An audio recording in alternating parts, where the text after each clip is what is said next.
नमस्कार बच्चों, आज हम स्टेट ऑफ मैटर टॉपिक के बारे में बात करेंगे। हम सभी जानते हैं कि जो मैटर होता है उसकी 3 स्टेट्स होती हैं ज़्यादातर, जिसे हमने पढ़ा है अब तक। 2 और पाई गई हैं जिसके बारे में हम वीडियो के एंड में बात करेंगे। पहले जो कॉमनली यूज्ड हमारी 3 स्टेट्स हैं मैटर की, वो हैं सॉलिड, लिक्विड और गैस। आप देख सकते हो इसमें चित्र में पानी का एग्जाम्पल लिया गया है। वाटर ही अगर वो फ्रीज हो जाता है तो वो आइस बन जाता है और वो सॉलिड स्टेट में होता है। अगर आइस पिघल जाती है तो वो लिक्विड स्टेट में होता है, और अगर वो भाप बनकर एवापोरेट हो जाए तो वो गैस स्टेट में हो जाता है। उसी के अकॉर्डिंग आप देख सकते हो कि सभी के एटम्स किस तरीके से पैकेज्ड होते हैं किसी स्टेट के अंदर। अगर सॉलिड स्टेट में है आपका मैटर तो उसके जो एटम्स होते हैं, जो मॉलिक्यूल्स होते हैं, वो बहुत ही ज़्यादा चिपके पास क्लोज्डली पैक्ड होते हैं। उसके बाद अगर आपका लिक्विड स्टेट है तो आप देख सकते हैं कि उनके बीच में, उनके एक्चुअली एटम्स और मॉलिक्यूल्स के बीच में जो गैप होता है वो सॉलिड से थोड़ा ज़्यादा होता है और गैस से कम। ठीक है। और तीसरी जो हमारी स्टेट ऑफ मैटर है वो है गैस। उसमें आप देख सकते हो कि जो मॉलिक्यूल्स हैं और जो एटम्स हैं वो बहुत दूर दूर हैं, और इससे फ़र्क क्या पड़ता है ये मैं अभी आपको बताने वाली हूँ कि ये जो मॉलिक्यूल्स और एटम, इनके बीच में जो दूरी है उससे क्या फ़र्क पड़ता है, कैसे ये कंट्रीब्यूट करते हैं किसी मैटर की स्टेट को डिफ़ाइन करने में। ठीक है, चलिए। तो आप इस नेक्स्ट पिक्चर में देख सकते हैं कि जो सॉलिड है वो रेड कलर से दिखाया हुआ है और सारे ही मॉलिक्यूल्स इसके बहुत ही क्लोजली पैक्ड हैं। इससे क्या होता है, सबसे पहली बात कि ये रिजिड इसकी फॉर्मेशन हो जाती है। रिजिड मतलब कि वो बिल्कुल भी अपनी जगह से टस से मस नहीं होता, वो जैसा है उसकी शेप वैसी की वैसी ही रहती है। इसीलिए सेकेंड पॉइंट फिक्स्ड शेप है। और इसका वॉल्यूम भी फिक्स्ड रहता है, जितना क्वांटिटी, जितनी जगह उसने घेरी है वो हमेशा उतनी ही जगह लेता है। एग्जाम्पल के लिए आप अपना बॉटल देख लीजिए, बैग देख लीजिए, ये सभी सॉलिड स्टेट्स में है, इसीलिए इनकी शेप बिल्कुल फिक्स रहती है। नेक्स्ट आपका लिक्विड है। लिक्विड में क्या होता है कि ये रिजिड नहीं होता। आप देख सकते हैं जैसे वाटर है, ऑयल है, आप जिस भी कंटेनर में उसको डालोगे, चाहे वो ग्लास हो, चाहे वो आपकी कटोरी हो या बॉटल हो, तो वो उसी की शेप ले लेता है। इसकी कोई फिक्स्ड अपनी शेप नहीं होती और ये रिजिड भी नहीं होता, लेकिन वॉल्यूम फिक्स्ड होता है।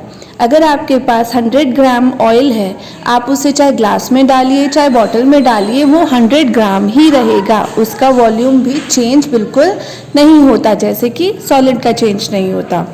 जो मैटर की तीसरी स्टेट है वो है गैस। आप देख सकते हो गैस स्टेट में जो मॉलिक्यूल्स होते हैं वो बहुत रिजिड नहीं होते हैं, बहुत दूर दूर होते हैं, और गैस की कोई फिक्स्ड शेप भी नहीं होती है। इनफैक्ट हम तो गैस को देख भी नहीं सकते, वो इतने दूर दूर मॉलिक्यूल्स होते हैं, और इनका वॉल्यूम भी फिक्स नहीं होता। मान लीजिए आपने किसी पर्टिकुलर क्वांटिटी की गैस अपने बलून में भरी, लेकिन अगर आपने उसको किसी कंटेनर में डालने की कोशिश करी तो वो उड़ जाती है, वो उतनी की उतनी ही क्वांटिटी या उतनी ही मात्रा में नहीं रहती। इसलिए हम कह सकते हैं कि गैस की ना तो शेप फिक्स होती है, ना ही वो रिजिड होती है, और ना ही उसका वॉल्यूम फिक्स्ड होता है। तो ये थी इन तीनों स्टेट्स के बारे में बात।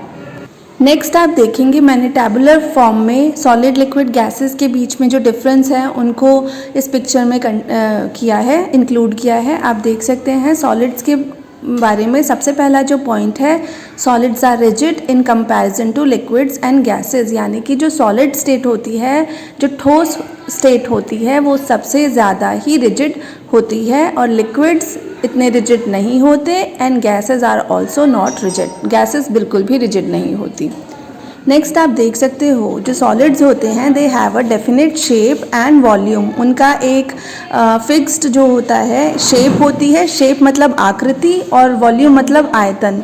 जो लिक्विड्स होते हैं they have a definite volume but no definite shape, इनके वॉल्यूम तो डेफिनेट रहता है, जो आयतन रहता है वो तो फिक्स्ड रहता है, लेकिन शेप नहीं होती है लिक्विड्स की। मैंने जैसे आपको बताया कि अगर आप बॉटल में ऑयल डालोगे तो वो बॉटल की शेप ले लेगा, अगर आप ग्लास में डालोगे तो वो ग्लास की शेप ले लेगा। और गैसेस वो उनकी ना तो शेप ही डेफिनेट होती है, ना ही उनका वॉल्यूम डेफिनेट होता है। ये तो हो गई इन 3 बेसिक स्टेट्स के बारे में बात। इसके बाद मैं आपको ये बताना चाहती हूँ कि रिसेंटली हमारे साइंटिस्ट ने 2 और स्टेट्स ऑफ मैटर पता करी हैं जिनको प्लाज्मा और BEC के नाम से जाना जाता है। जो प्लाज्मा स्टेट होती है वो बहुत ही ज़्यादा सुपर एक्साइटेड एटम से बनी होती है। सुपर एक्साइटेड मतलब कि उन एटम्स की जो स्पीड होती है वो बहुत ही ज़्यादा तेज़ होती है।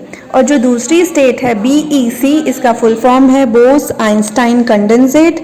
इसके जो एटम्स होते हैं वो सुपर स्लो होते हैं, यानी कि इतने धीरे होते हैं इस स्टेट के जो एटम्स होते हैं कि वो ऐसे मान लो कि मूव ही नहीं कर रहे। बहुत ज़्यादा लो टेम्परेचर होता है, बहुत ज़्यादा लो डेंसिटी होती है, ऐसा लगेगा कि एटम्स बिल्कुल भी मूव ही नहीं कर रहे।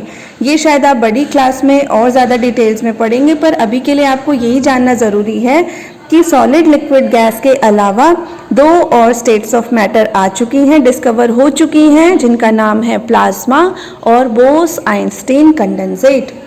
ये है प्लाज्मा स्टेट के एग्जाम्पल्स। आप देख सकते हो लाइटनिंग यानी बिजली कड़कना, जो सूरज इतना चमकीला दिखता है वो, नेब्यूला और ऑरोरा, ये सब लाइट्स हैं जो हमारे अंतरिक्ष में दिखती हैं हमको। तो इन सभी को प्लाज्मा स्टेट का उदाहरण माना गया है।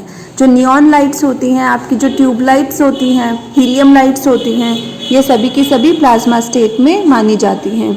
अगला जो आपका BEC है, बारे में ये है कि it is the coldest and most fragile matter ever found in the universe, यानी कि ये सबसे ठंडा और सबसे कम स्पीड वाला मैटर है जो आज ब्रह्मांड में, यूनिवर्स में कहीं भी पाया गया हो।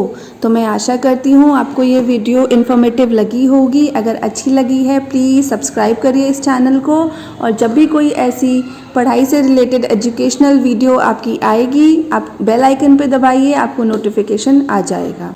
धन्यवाद, मिलते हैं जल्द ही अगले वीडियो में।